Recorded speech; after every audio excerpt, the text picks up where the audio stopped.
Hello, my name is Richard Wetzel. My brother was Frank Edward Wetzel, the man convicted despite reasonable doubt, admitted in court, admitted in print. Both juries were not sure that Frank Wetzel was the man that gunned down two state troopers in 1957. The mouth of the South, Bill Curry, the great sports commentator of the Tar Heels, always told it like it was. But this was one story that he had to back away from. And when he finally had producers with ABC Network convinced to do a story about this on 2020, the FBI came along and told him that'd be a sad, bad idea. Bill Curry's manuscript is available on our website, along with my manuscript. We have the proof. The state of North Carolina has lived a lie, have portrayed a myth of a crazed killer. The media played right along with them. Anybody that believes Frank Wetzel killed those troopers after reviewing all this evidence and all this 100% proof, my suggestion would be that you stand on your head, cop a urination, and see if you can keep from getting wet. The proof is there. The truth is there. My intent is to march right up in front of Pat McCrory's office and tell the governor of North Carolina it's time that he faced the music, as all the other governors passed this over and denied my brother freedom.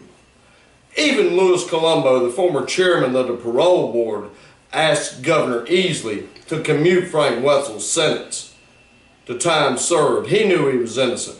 Dr. Tom Regan, head of PETA, one of the top philosophy professors in the United States at NC State University, knows my brother was innocent. Read his articles.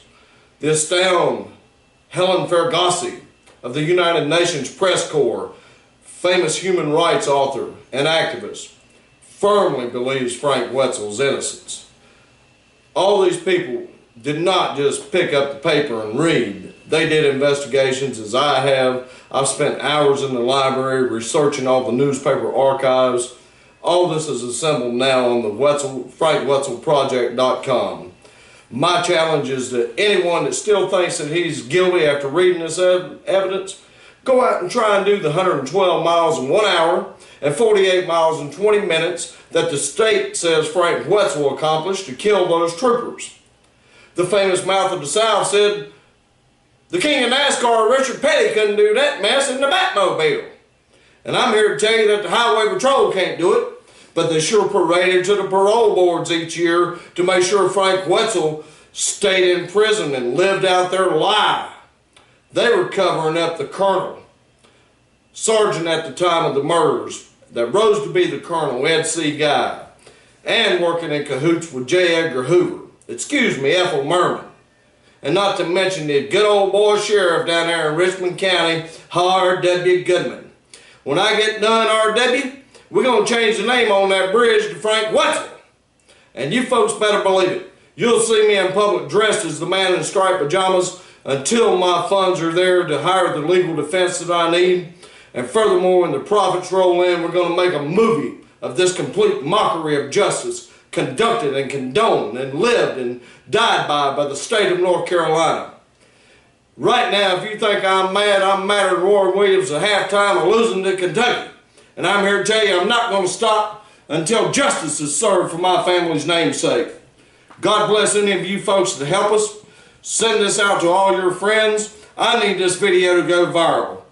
I'm ready for the Jon Stewart Show because that is the only news agency that is credible enough to report this story and this sad, bad tale that the state of North Carolina thinks and hopes and prays that they're going to get away with.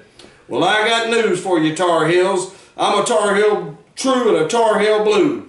But the tobacco that you're dishing out here, ain't nobody going to chew.